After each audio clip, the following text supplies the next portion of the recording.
Across Japan, there are stories that refuse to fade. Not just myths told to frighten children, but records, sightings, and encounters that continue even today. Some speak of eyes watching from the walls of abandoned homes. Others tell of a beautiful woman waiting near rivers at night, only to reveal something far from human.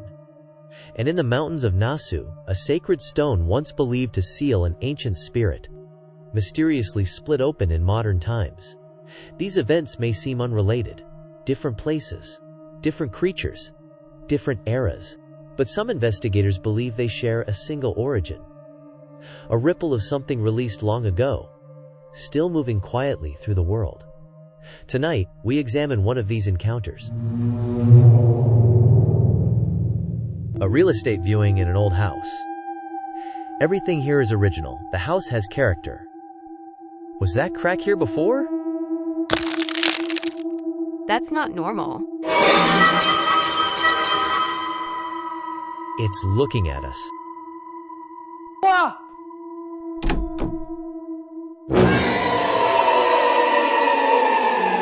Yumi had recently moved to a new apartment just outside Tokyo.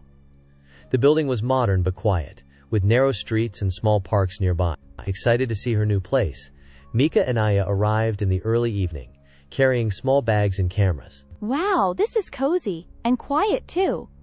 Yeah, a nice change from the usual busy city streets.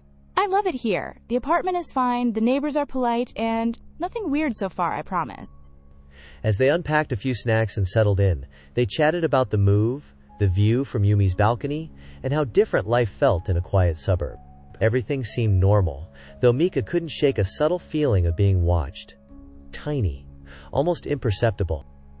Earlier, when Yumi had moved in, the real estate agent hadn't mentioned any peculiarities about the building.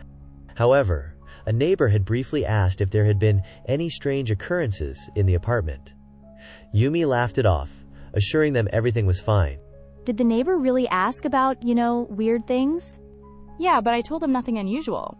I mean, why would there be? True, and anyway, it's your place now. Let's just enjoy the weekend. They laughed lightly, unpacking cameras and settling onto the couch. Though the conversation was casual, the words lingered, leaving a small seed of unease. That evening, the three of them sat around Yumi's new apartment kitchen table, enjoying a simple dinner and tea. The warm glow of the ceiling light filled the small room, and the soft hum of the city outside seeped in through the windows. Everything felt comfortable.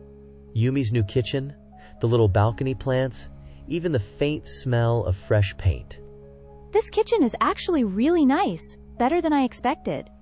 Yeah, and it's so quiet for being this close to the city. It feels cozy. I told you there's nothing to worry about here. No weird stuff at all. After dinner, the girls cleaned up and settled in for the night. Mika felt a faint unease, a fleeting sensation that someone might be watching her. It wasn't alarming, more like the instinct you get in a new place, the kind that makes you double-check your surroundings. As she glanced toward the walls, she noticed a thin crack along a corner of the living room wall. Barely noticeable, it caught the light for a moment, almost seeming to shift slightly. There's a crack in the wall. She didn't mention it to anyone. It could be just the wall settling, or maybe she was imagining it. Either way, she decided she would tell Yumi in the morning and suggest contacting the agent. Better safe than sorry. I'll let Yumi know tomorrow, no need to make a fuss tonight. The apartment stayed quiet. The soft sounds of the city outside faded into the night. And Mika, still thinking about the crack, slowly drifted off to sleep. The first morning in Yumi's new apartment was quiet. Sunlight filtered through the curtains, and the faint sound of city traffic drifted in. Mika stirred awake, feeling a mild restlessness as she stretched. The crack ran vertically near the corner of the living room, faint but clearly visible in the morning light. A subtle unease pricked at Mika's mind, though she felt no immediate danger. Mika quickly went to find Yumi, who were in the kitchen chatting over coffee. Hey, come look. There's a crack here in the wall.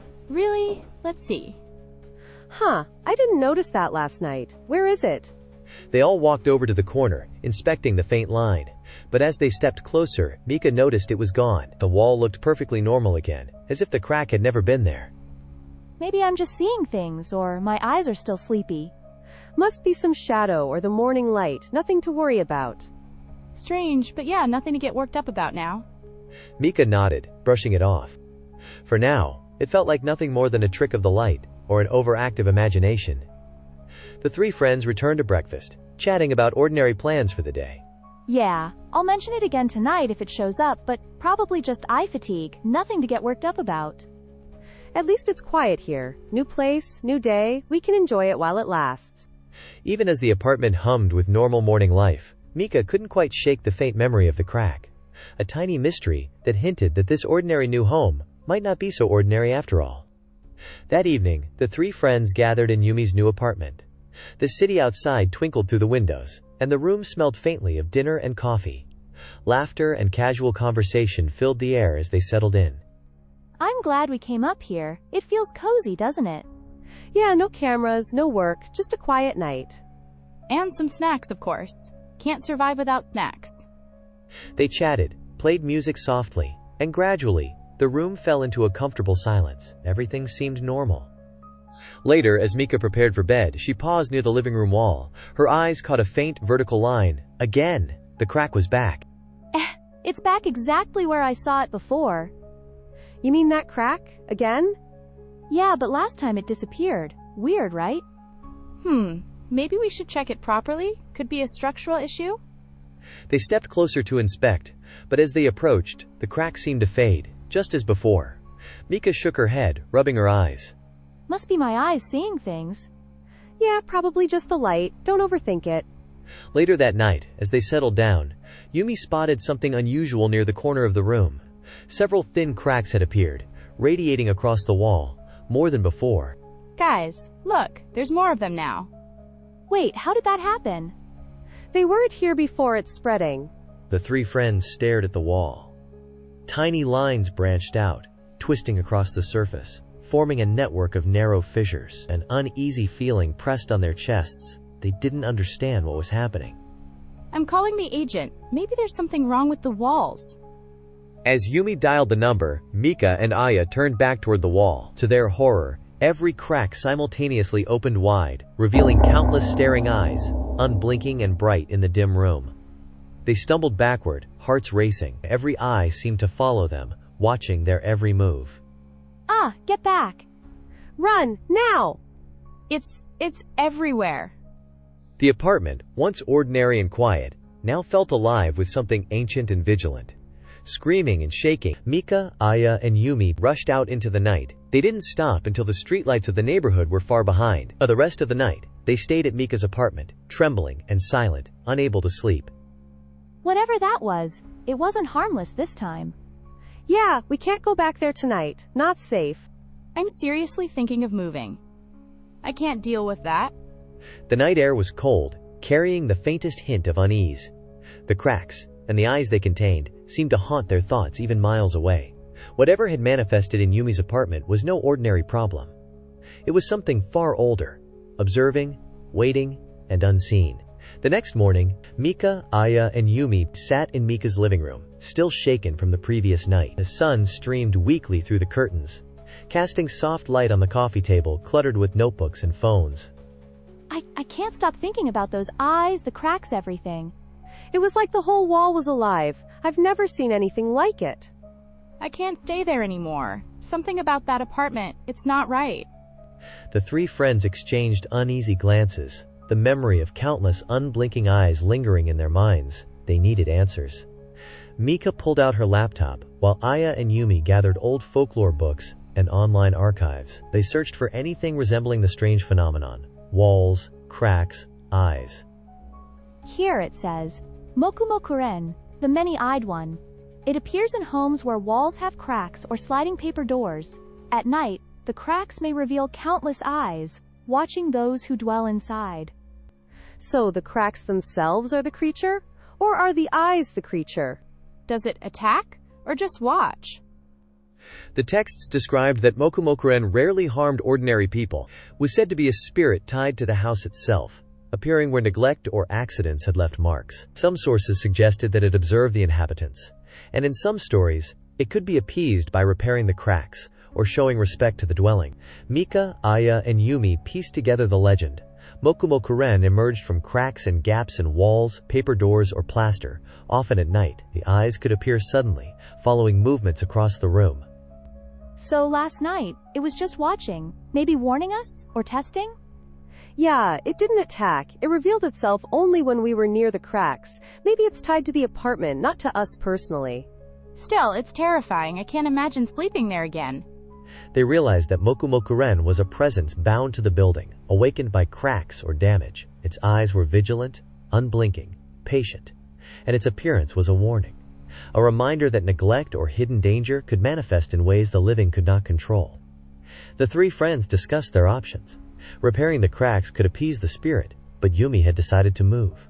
Mika and Aya took notes, sketches, and footage from the previous night, documenting everything they could. We need to record this carefully. If someone else moves in, they should know what's here. And maybe if the cracks are repaired, the eyes won't appear again. I'm done here. I'll contact the agent and start looking for another place. I can't live with that. Even as the sun rose, the memory of countless eyes lingered. Mokumokuren was not malevolent, but its silent vigil reminded them that the world held hidden watchers, waiting patiently in the cracks of reality. Mika and Aya prepared to leave, their minds still haunted by last night. They understood the Mokumokuren's nature. Yet the image of unblinking eyes following every movement remained etched in their memories. Not all spirits are evil, some just watch, silently. But some can terrify simply by being there. On the third morning, Mika and Aya returned with Yumi to the apartment one last time. The sky was clear, the street unusually quiet. Everything looked normal. The door opened without resistance. It feels different, doesn't it? Yeah, like nothing ever happened. They stepped inside. The air was still, no pressure, no presence. The wall where the cracks once spread like veins was smooth, untouched, intact, as if it had never been damaged. The cracks? They're gone. Not even a mark.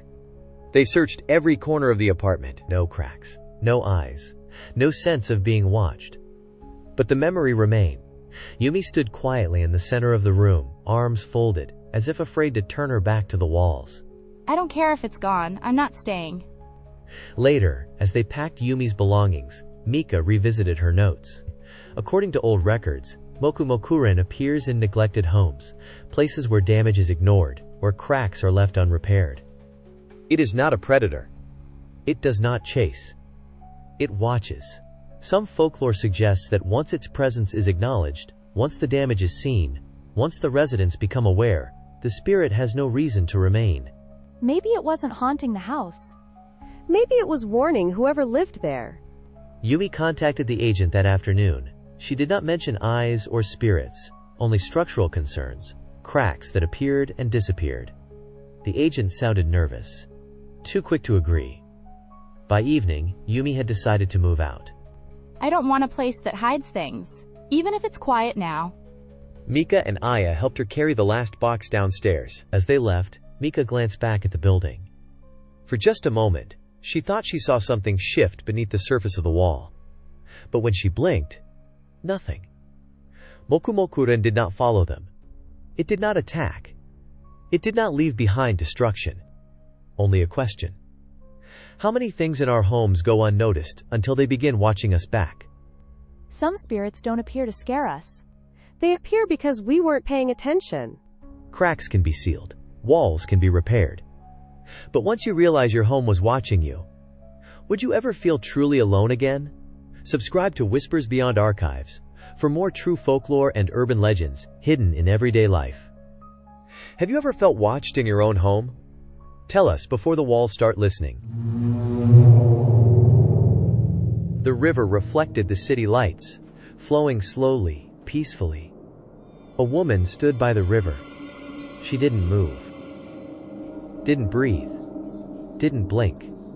Her reflection in the water, and her shadow split into legs.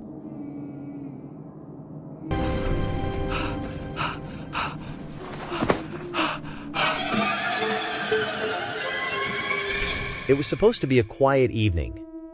No investigations, no rumors. Just a walk by the river. Mika and Aya had come out after dinner, cameras left behind, enjoying the cool night air.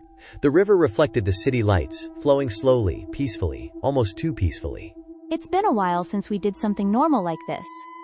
Yeah, no abandoned buildings, no creepy stories, just us. They walked along the riverbank, shoes crunching softly against gravel. A few streetlights flickered. The sound of water covered the distant noise of traffic. Near the reeds, they noticed signs of illegal camping. Empty beer bottles, old cloth, pieces of dry wood stacked carelessly near the river's edge. People really leave this stuff everywhere. Guess they don't think about fires or anything.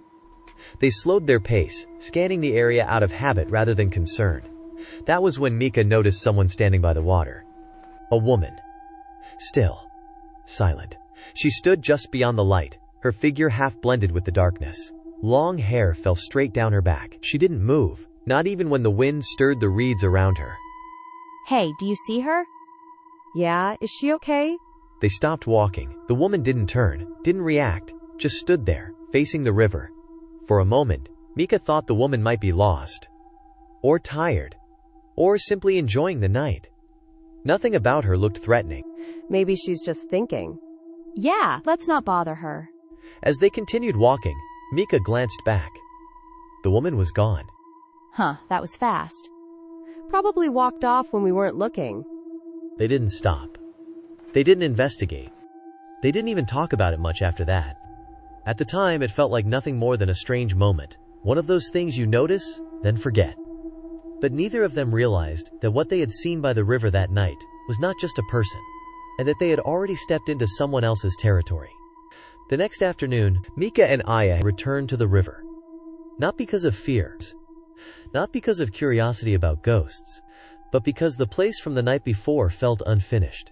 Daylight changed everything. The river looked ordinary again. Children rode bicycles nearby. An elderly couple walked their dog along the path. Feels kinda silly coming back in the daytime. Yeah, last night probably just messed with our heads. Still, they slowed near the same stretch of riverbank. The signs of illegal camping were clearer now. Flattened grass. Empty bottles half buried in the dirt. Charred marks on stones, as if someone had lit small fires and never cleaned up properly. See? Someone's been staying here for a while. And look at this! Thin strands stretched between branches and railings near the water. Almost invisible, unless the sunlight hit them just right. These aren't normal spider webs, there are too many. Maybe the area's just neglected? The webs were everywhere. Between reeds. Across broken wood. Layered on top of each other, thick in some places, tangled in others. It didn't look natural. It looked intentional. If people keep camping here, this place is kind of a fire hazard. Yeah, dry wood, trash one spark and... She stopped mid-sentence. Something moved near the riverbank. Not fast. Not sudden. Just a shift of shadows behind the reeds. Did you see that? Probably an animal. They waited. Nothing emerged. The river flowed on. The shadows settled. The place felt normal again, almost. Mika lifted her phone, taking a few photos of the environment. Not evidence, just habit. Worst case, it's just a weird camping spot. Yeah, or someone with way too many spiders. They left shortly after, convinced they were overthinking things. But as they walked away, neither of them noticed the thin strands stretching higher than before, nor the faint disturbance near the water's edge. Something had been watching them again, and this time, it was closer. That night, Mika and Aya returned to the river once more. They told themselves it was just to confirm something, to make sure the place really was as ordinary as it looked during the day. The riverbank was quieter now. No joggers. No cyclists. Only the sound of water and insects filling the darkness. It's emptier than last night. Yeah, let's just walk, then head back. They stayed near the path, keeping the river on their left. Streetlights barely reached the reeds. Then Mika stopped. Not suddenly. Not in fear. She simply slowed, staring ahead. She's there again. By the water stood a woman. Same position. Same stillness. Her back was to them. Long hair hanging straight down. Her reflection broken by the rippling river. That's the same spot. Yeah. They stood there, unsure what to do. This time, the woman moved. Slowly. Her arm lifted, not toward them, but toward the water. Her posture looked strained, unnatural, as if her body resisted the motion. Do you think she's okay? What if she needs help? They took a few careful steps closer. The ground beneath their feet changed. Gravel turned to dirt. Dry leaves crunched softly. The woman didn't turn. Mika, something feels off. Just a little closer. That was when it happened. A sudden tightening around Aya's ankle. What? She looked down. Thin strands wrapped around her leg, almost invisible in the dark, catching light only when she moved. Mika, something's holding me. The woman by the river moved again. But this time, her movement was wrong. Her body bent at an angle no human body should. Her arms stretched farther than it should. Stay still, don't pull. Mika rushed to Aya's side, hands hovering, afraid to touch the strands. The strands tightened. Not violently. Not yet, but enough to stop Aya from moving. This isn't normal, Mika. This isn't. The woman finally turned her head. And in that moment, Mika realized she wasn't looking at them. She was listening. She knows we're here. The air felt heavier. The river sounded louder. And somewhere in the darkness, more strands shifted, tightening their invisible net. What stood by the water was no longer just a person. And Mika's hand moved instinctively toward the lighter in her pocket. Not to attack, just to get free. Aya struggled, but the strands tightened further around her ankle. The more she moved, the more they pulled back. Elastic, sticky, alive. Mika, I can't move. Don't pull. Just don't pull. Her eyes scanned the ground. Dry leaves. Old cloth. Broken wood. Webs layered over everything. Mika's hand trembled as she reached into her pocket. A lighter. She hesitated. Just burn the strand. Just a little. Just enough to get her free. I'm going to burn it. Just the web. Don't move. Okay. The flame flickered to life, fixing carefully. Mika leaned in carefully and touched the fire to the strand around Aya's ankle. The web ignited instantly. Not slowly. Not gently. The flame raced along the silk, spreading faster than Mika could react. No, wait.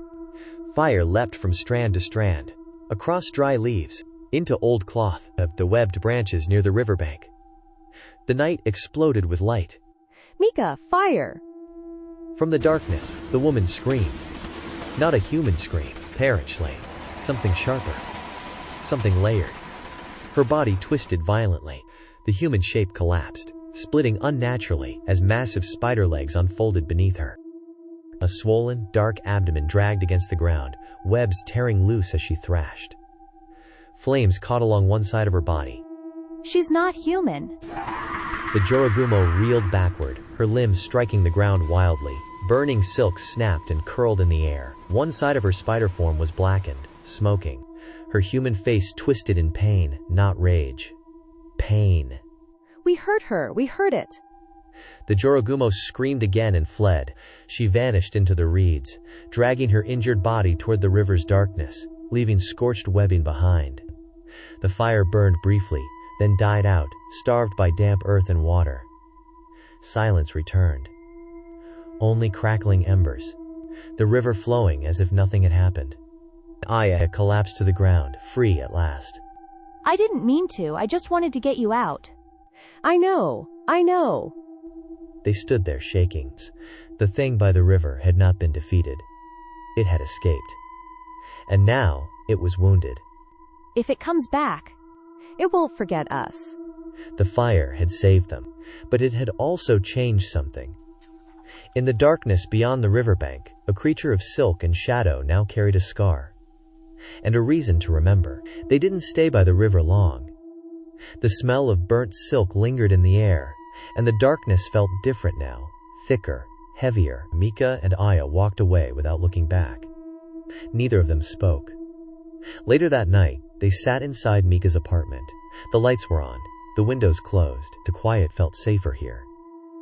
Aya wrapped her hands around a cup of tea, still shaking slightly. Do you think it's going to come after us? I don't know. She didn't try to comfort her with false certainty. Mika opened her laptop. Not to upload footage, not to edit, to understand. There's a yokai called Jorōgumo. Its name means binding bride or entangling woman. She swallowed.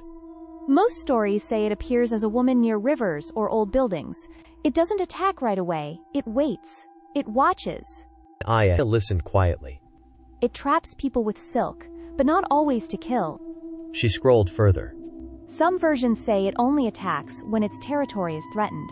Others say it targets people who wander too far, or who intend harm. Aya looked up. Then what about us? We walked into its space. She closed the laptop. The room felt smaller. There are also stories where Jorōgumo gets injured and disappears for a long time. She hesitated before finishing the sentence. And when it returns, it's different. Aya didn't ask what that meant. She already knew. As we weren't trying to hurt it. I know, but intention doesn't erase consequence. Outside, the city moved on. Cars passed. Lights flickered in distant windows. Somewhere beyond the river, something wounded hid in the dark, alive, aware, and remembering. Next time, we don't just observe. She looked at Aya. We make sure we understand before we act. Not every encounter with the unknown ends in victory. Some leave scars on both sides. This was not the end of the Jorōgumo's story. It was only the first mark it would carry. Subscribe to Whispers Beyond Archives, and follow Mika and Aya as they continue their investigation into the hidden spirits of Japan, where not every monster is evil, and not every human choice is right. Mika and Aya sat across from each other at a small cafe near Tokyo. Steam rose from their cups, and the soft hum of conversation filled the air. Weekend plans were on their minds, but the quiet buzz around them made them alert to every sound. It feels good to get away for a bit. Yeah, finally a normal weekend. At least I hope so. Mika glanced around the cafe, and her eyes fell on a stack of old newspapers left on a side table. Yellowed pages, faded ink, looked like someone had forgotten them. But something about the headlines caught her attention. Hey, check this out. These are old newspapers. Some of the articles look unusual. Unusual how? Stuff about strange sightings, accidents, and something called the Killing Stone. Ever heard of it? From the table next to them, two elderly men spoke quietly, glancing at the same newspapers. Their voices were low, almost conspiratorial. After the Killing Stone exploded, people reported animals acting strangely. Lights in the sky. Even people went missing. Yeah, it's been years, but you can still feel it. Some say spirits were released wandering ever since. Mika and Aya exchanged a glance. Their curiosity was instantly piqued. The idea of the stone, the rumors of spirits. It felt like it might connect to everything they had been investigating. Do you think this could explain all the weird things we've seen lately? Maybe it makes sense if something like that, some kind of curse, was unleashed. The two finished their coffee, occasionally glancing back at the old newspapers and the murmuring men. Something about the conversation lingered in their minds. Let's look into this at home. We don't have to go anywhere tonight, but we need to know more about the Killing Stone. Yeah, let's gather what we can. Old reports, news archives, anything. Maybe we can piece it together. Even without stepping outside into the night, the story of the stone left a chill in the air. The whispers of spirits, the unexplained incidents. It hinted that the world they thought they understood was only a thin veil above something much darker. If the stone really caused all of this, then maybe every monster we've seen is connected. And if that's true, then nothing is really random anymore. Back at Mika's apartment, the two friends spread out the newspapers and opened their laptops. The room smelled faintly of coffee, but the air felt heavier, as if the words on the pages carried a weight beyond the mundane. Look at this. Dates back to over a decade ago. It says here the Killing Stone, Sesshō-seki, exploded in Nasu. Some geologists called it a volcanic event, but locals said it released something. Something? Meaning spirits? Or curses? Exactly. Witnesses reported animals behaving oddly, sudden illnesses, people vanishing. And the headlines, they all hint at danger lingering in the area even years later. Aya leaned back, piecing together reports from various archives. One incident described a farmer finding his livestock dead overnight. Another spoke of strange lights near the forest. And yet another mentioned mysterious injuries in abandoned buildings. All these events, they're spread out, but they started right after the stone exploded. It's almost like it left an imprint on the world. And not just an imprint, maybe something actively wandering, influencing things. Monsters, anomalies, even the places we've investigated before might be affected. The thought sent a shiver down their spines. What they had once chalked up to coincidence now seemed part of a larger pattern. Mika pulled up an old photograph from the archives. yellowed, and crumpled. It showed the rock, dark, jagged, glowing faintly in the light. Nearby villagers stared with fear, some shielding their eyes. This is it, the stone before it broke. You can see why people were afraid. Even in the photo, it feels wrong.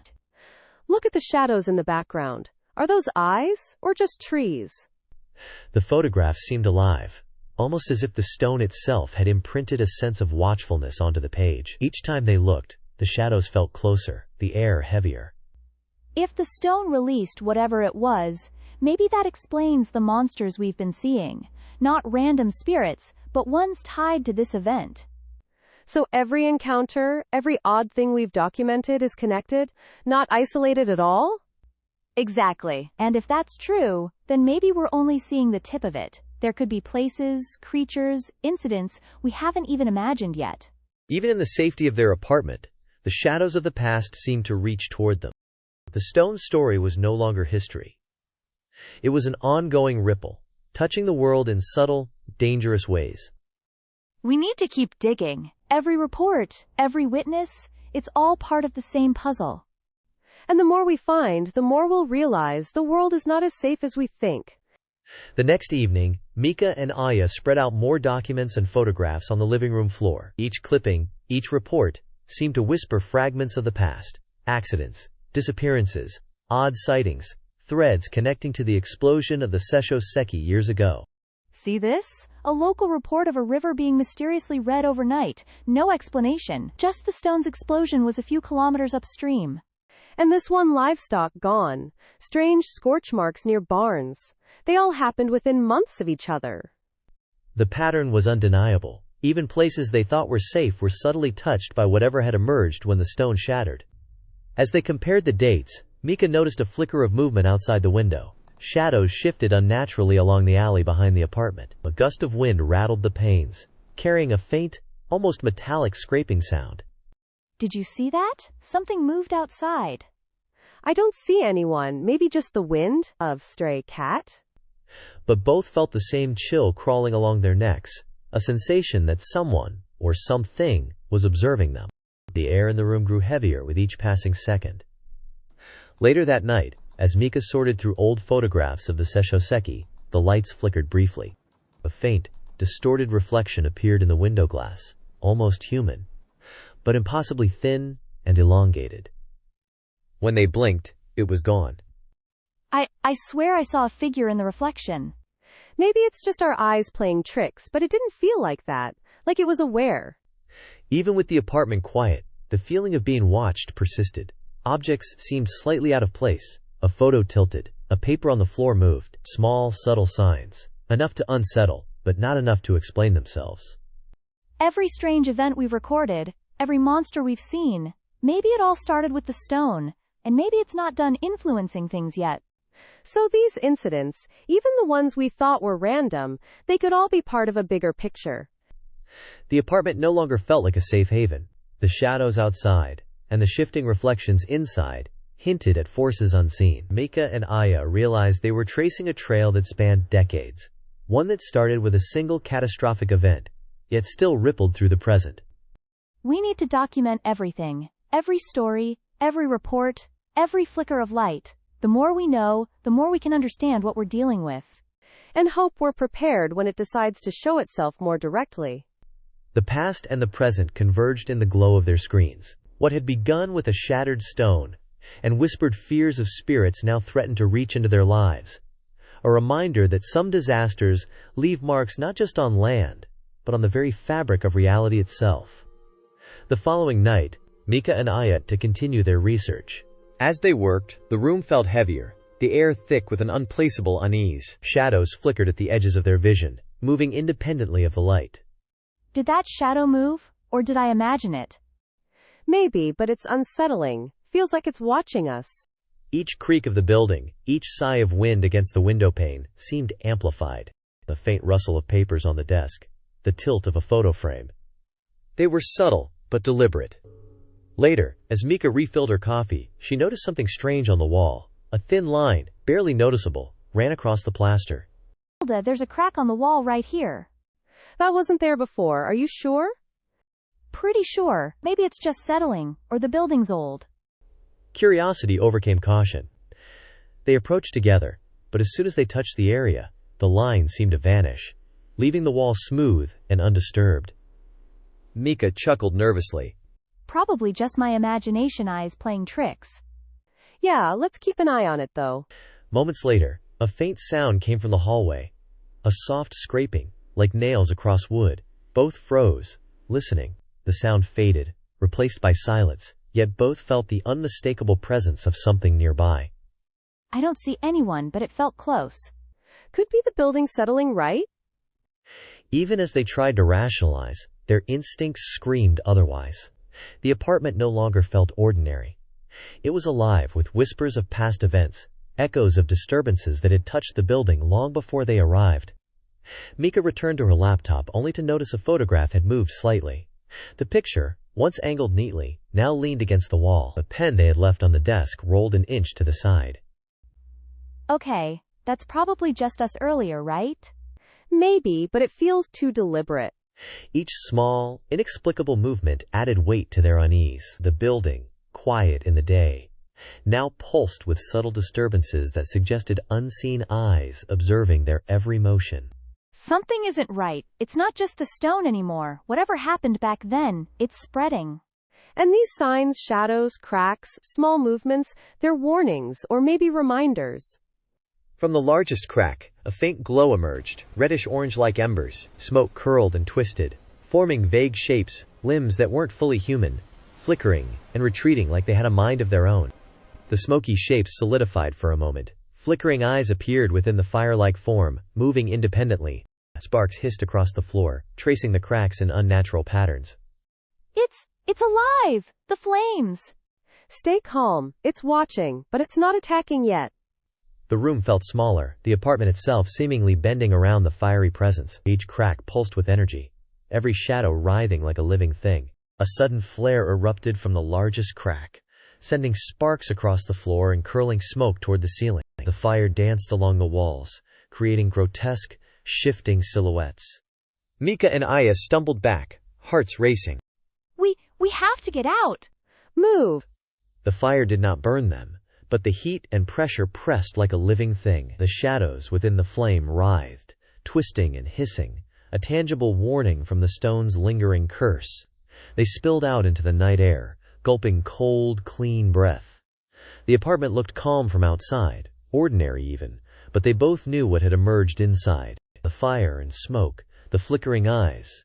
They had witnessed a fragment of the Sesshō-seki's unleashed power. That was no trick of light. It's tied to the stone, and whatever it released is still here. And it's not fully revealed yet, but we've seen enough. We can't ignore it. Tonight, they had faced the first tangible manifestation of ancient, restless energy. Fire, shadow, and intent had shown themselves, but only partially. Somewhere within the cracks and embers, the curse waited, watching. We have to document everything, carefully, every movement, every shadow. The next morning, Mika and Aya returned to Mika's apartment, still shaken from last night's encounter. Sunlight filtered weakly through the blinds, but the memory of glowing eyes and dancing shadows lingered like smoke. Last night, it wasn't just shadows. The stone's energy, it's still alive. And it's not fully revealed yet. If that was just a fragment, what else could be out there? They spread out their notes, photos, and clippings, every detail from last night. The glow from the cracks, the way the shadows moved, was catalogued meticulously. Look, this is the Sesshō-seki before it shattered. Local reports say it held a trapped fox spirit. After the explosion, the energy dispersed, like shards across the land. Animals going missing, strange lights, even people vanished.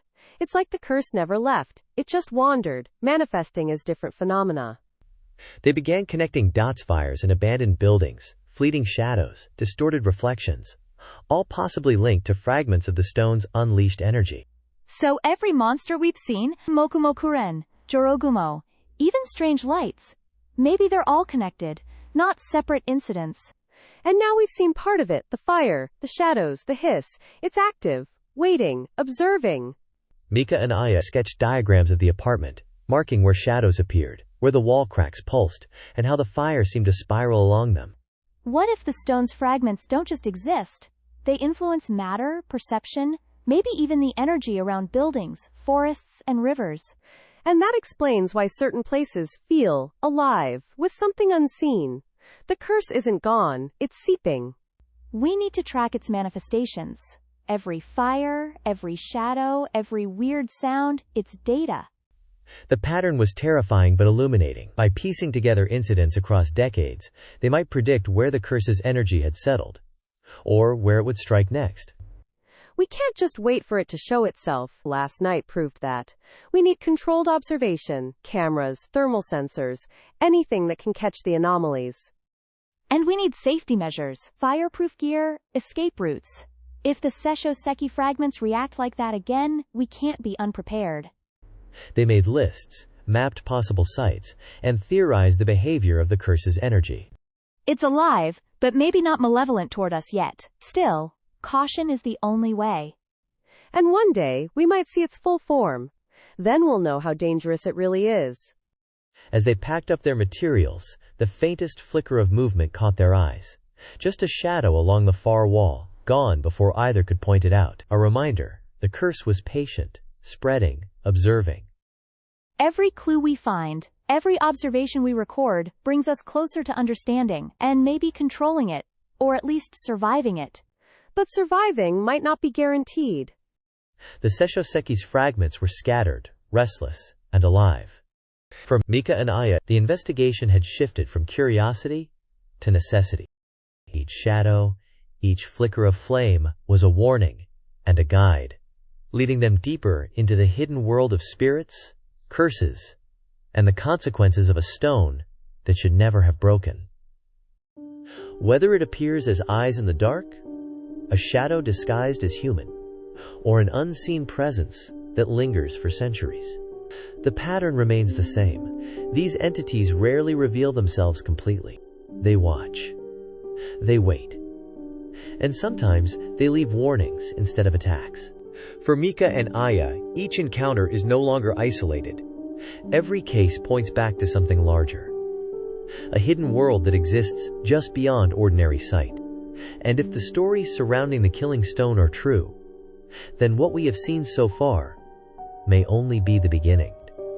Because once a seal is broken, it is never truly restored.